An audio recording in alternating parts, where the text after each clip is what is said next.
PRs are not the only measure of progress.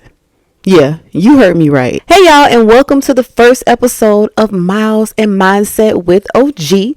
This is just a behind the scenes of what I'm learning as far as mindset and running is concerned when it comes to training, on the road, and in real life. So welcome.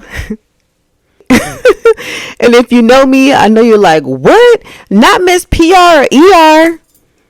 Yes. And kind of picked up that concept from like 50 Cent, kind of like the get rich or die trying. So it's like PR or die trying. Like PR or literally come across that finish line and you are coughing, you're on the ground, you're throwing up because you literally emptied out the tank and left everything on the table. So ER or ER, either way. Not going to the ER literally, but it's about leaving everything, well, not the track, but leaving everything on the course, on the trail, wherever you run it. As you can see, I still have on my race day clothes. You know, today I did the Magic 5K. First time doing the Track Shack Magic 5K in Orlando. And it was interesting. Overall, I always love race days, adrenaline high, hundreds of people, if not thousands of people, strangers cheering for you. Like, it's just an overall great experience. But today was a little different because it was 52 degrees. Now, honey, I'm a Floridian, so anything under 70 is technically cold.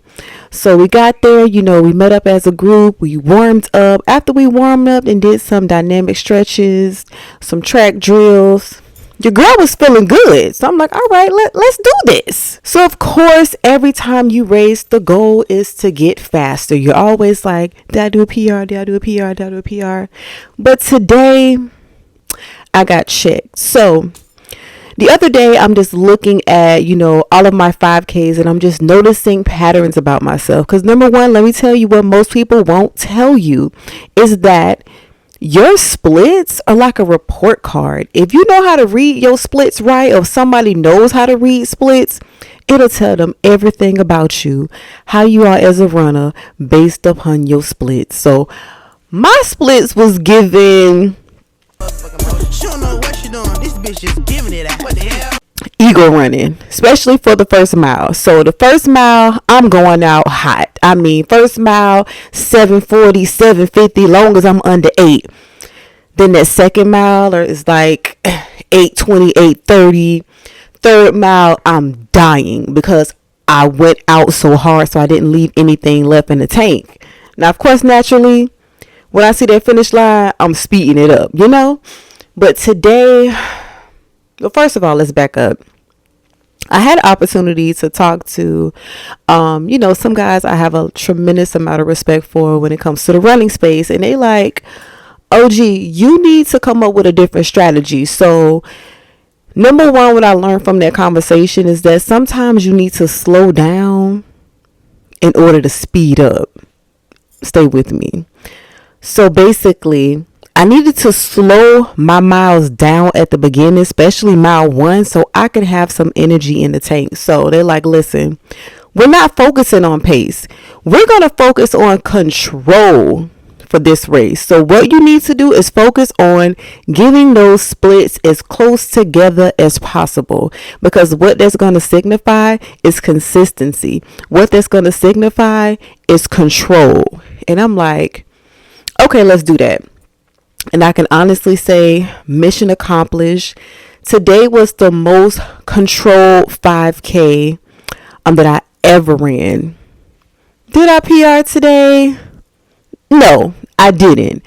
But I learned a more valuable lesson. I learned that PRs are not the only measure of success.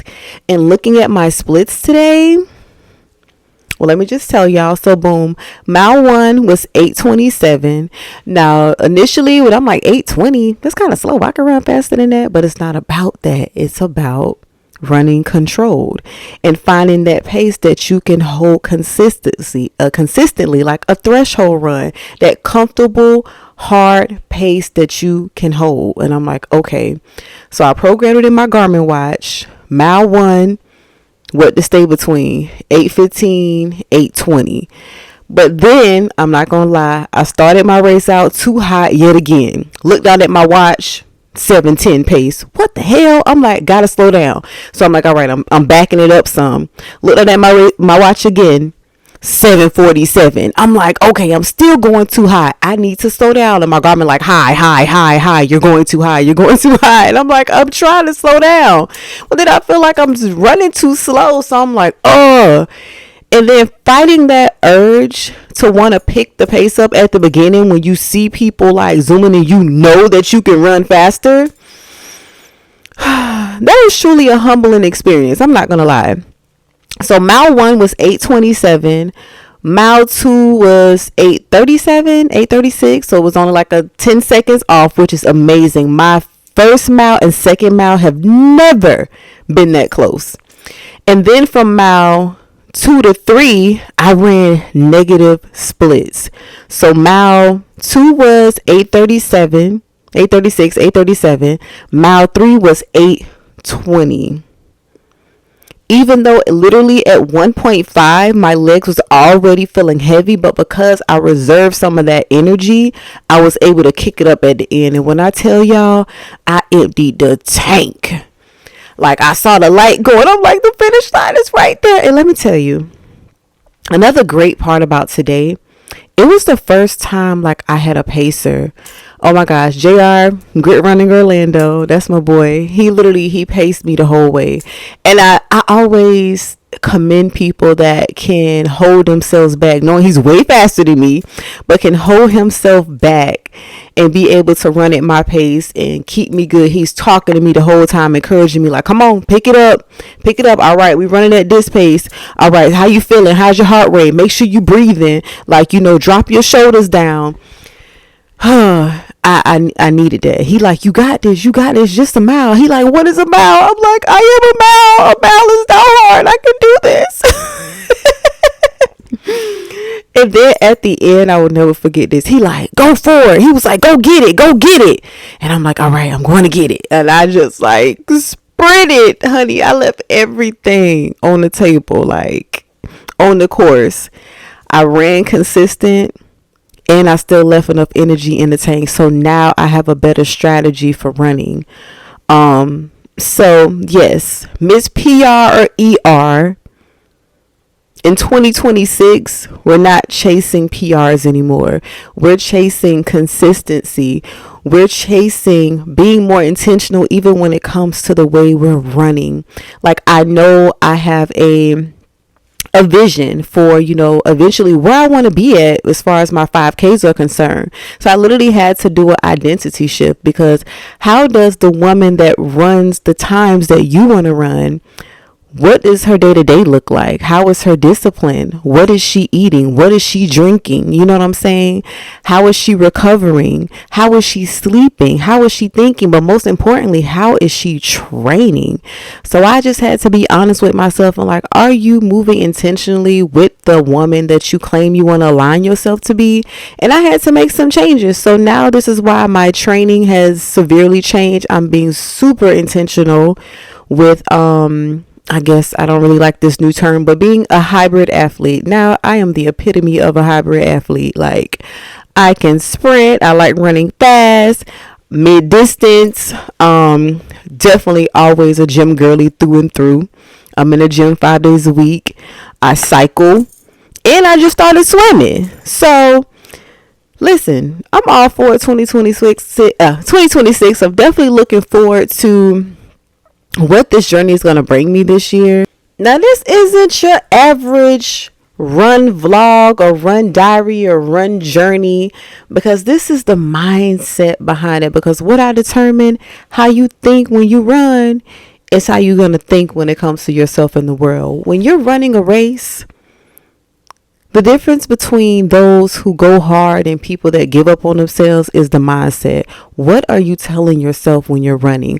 Are you telling yourself, come on, push through. I can do this. I got this. I've done this before. This is easy. Come on, keep going. Don't quit. Or as soon as it starts getting uncomfortable, as soon as it starts to hurt, you quit on yourself. And running really shows me what type of person that you are. This podcast is going to be raw. It's going to be unedited because listen, I've been wanting to do this for so long and I overthink everything, but now I'm just like, turn the camera on and just vibe. Like, your tribe and the people that resonate with you will find you, will follow you, and that's all that matters to me. I'm not here to entertain. I'm here to share the life lessons I'm learning doing running, with in hopes that it encourages you, it inspires you, and if you're not running, then it's going to get you to running. I forgot to show y'all my medal too. Isn't it cute? I'm so happy to be able to add that medal to my collection. And listen, let me tell you how real this was. I haven't even changed out of my race day clothes yet because I'm like, I have to get this out. This idea came to me and I'm like, we have to move with alignment because I believe we are not thinkers of thoughts, that we are receivers of thoughts. And if you want to see if you one of God's favorites, how often are you getting ideas and downloads? If you're getting them a lot, God is trying to nudge you to move in alignment. And you got to start shortening up that time frame on when you get a great idea and you executing it, or they're going to stop coming to you. So I said, you know what? Let me stop playing and let me start executing. So yeah, now we're here. Thank you so much for listening. I hope you enjoy. If the message resonates with you, hit the like button, hit the subscribe button, and wait for my next episode. Like, we don't know where this is going. Like, I'm vibing. I'm having a great time. Not overthinking it. Let's go. I'm here for the journey.